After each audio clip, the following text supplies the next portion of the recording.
I was overreacting, and I'm usually so open-minded about. Hey, check it out. I dressed up for you. Well, I dressed up. I was already dressed up. Don't get used to it. Had Zoom thingies. So I saw this video, and there are other people who have addressed other parts of it. But the part that I would like to address is we thought you were so open-minded. So this guy has been working out with a white friend for a while. Guy shows up in a Blue Lives Matter shirt. He doesn't say anything about it. Guy goes out to his truck one day, discovers a big, back the blue flag, right? And he's like, "Look, you're a great person. We don't have to talk about it, but I don't want to work out with you anymore." And his friend's response was, "I thought you were more open-minded than that." And then somehow this conversation became general gym conversation. Like it wasn't just between the two of them, because now other people at the gym are telling him, "Oh, we thought you were more open-minded than that."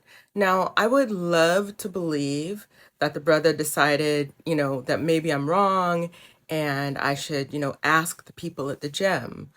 But I've seen enough white freakouts that I will still hold space for that possibility. But I have seen enough white freakouts to understand that it is very likely that his friend had a bit of a freak out and started asking for other people's input. Here's the thing. I am focused on the "we thought you were more open-minded than that" because I want to talk a little bit about what it takes for sometimes, especially if you are in more if you are in predominantly white spaces, what it takes to be the Black friend. Story time. I had a friend who I still have a friend. She's still my friend. I still adore her. But when she was dating her boyfriend, he and I had some disagreement, not important, that we never ever discussed. And instead of discussing that, he started making racial jokes. "Oh, watch your wallet. There's that black girl's here." And I, he would do this in front of her, and she wouldn't really say anything. Um, I asked him to stop. We went on it. I remember the last joke he told. We were on our way to San Francisco to see a show. He's driving. He calls my name and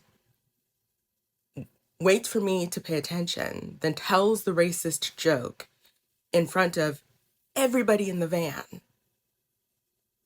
And she still really didn't say anything. I had to invoke the experience, I had to call him up later and invoke the experiences of my father and grandfather in order for this young man to understand that it wasn't okay for him to make those kinds of jokes. And I was embarrassed by myself as well that I'd let it go on so long. I'm betting that some of your white friends thought that you were so open-minded. And this is no shade at all, because this is just what it takes to have white friends, especially if you're in a predominantly white space. They're going to do things, they're going to say things, they're going to look to you to see, okay, so how are they reacting? And then that becomes their excuse next time someone comes to them and says, "Hey, don't do that." They're like, "Well, I have black friends and my black friend is fine with it. In fact, this guy actually tried that with me. Hey, I grew up around black people. I'm not a racist." It's a lot. And for you and I, we understand what it means to have police interactions and have them go badly. We understand what it means to be afraid when you see a police officer. We understand what it means to experience that corruption of security the first time you discover that the person who you're told, in school, you're in trouble, ask a policeman, is not necessarily safe for you. Now, I loved policemen when I was a little kid.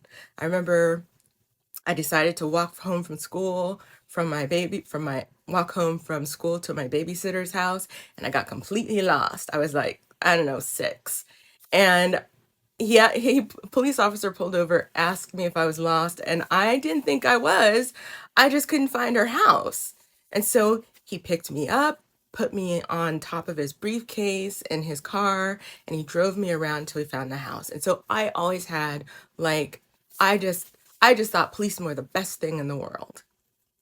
And then one day, I'm in the car when one pulls my dad over. Now, my dad is ex-military. He's not a shrinking violet. And I was a little worried that he was going to hurt that police officer's feelings. But what I was completely unaware of in my very young mind was the situation that my dad was looking at. This guy came in hot.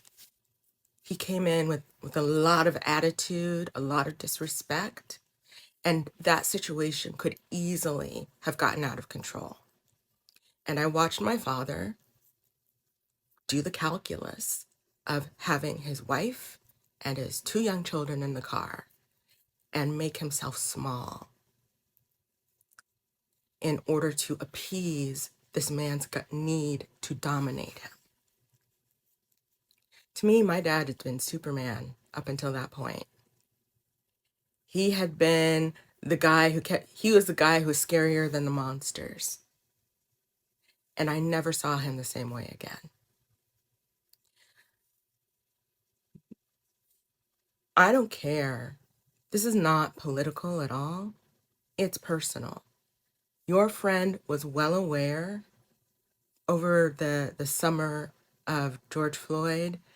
Any white person who wasn't living under a rock understood why Black people have some ambivalence about the police sometimes. And hey, I had 3 cousins that are police officers. I have one who still is. And he knew, and I'm betting you, that was the last push. That was okay, I've done this. He was okay. I've done that. He seemed to be okay. Now let me put on my Blue Lives Matter shirt so that I can see how in solidarity with this Black man I can really be. And I cannot tell you that you should not have been, quote, open-minded. Because honestly, in a lot of situations, having white friends means not being open-minded, but being willing to swallow things that your grandparents would be ashamed to see you swallow.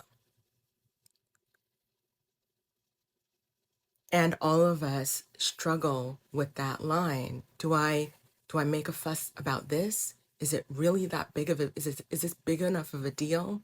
But then when you found your line, suddenly everybody's ready to gaslight you and tell you that there's something wrong with you because you decided on a standard of what was comfortable and acceptable to you. You didn't say the guy had to leave the gym. You didn't call him a racist. You just said, I don't want to work out with you anymore. Why was that not okay? Because he didn't want to look at you as a Black man. He wanted to believe that he could have a Black friend and not acknowledge their Blackness in any way that mattered. And I am really sorry for that. I'm sorry that you had to go through it. I'm sorry that you had to make the accommodations that you did make in order to keep him as a friend for as long as you did. And I'm sorry that it wasn't enough for him. And I'm sorry it wasn't enough for the people in the gym to just let you be. So, white folks, if you have Black friends, think about what you're doing.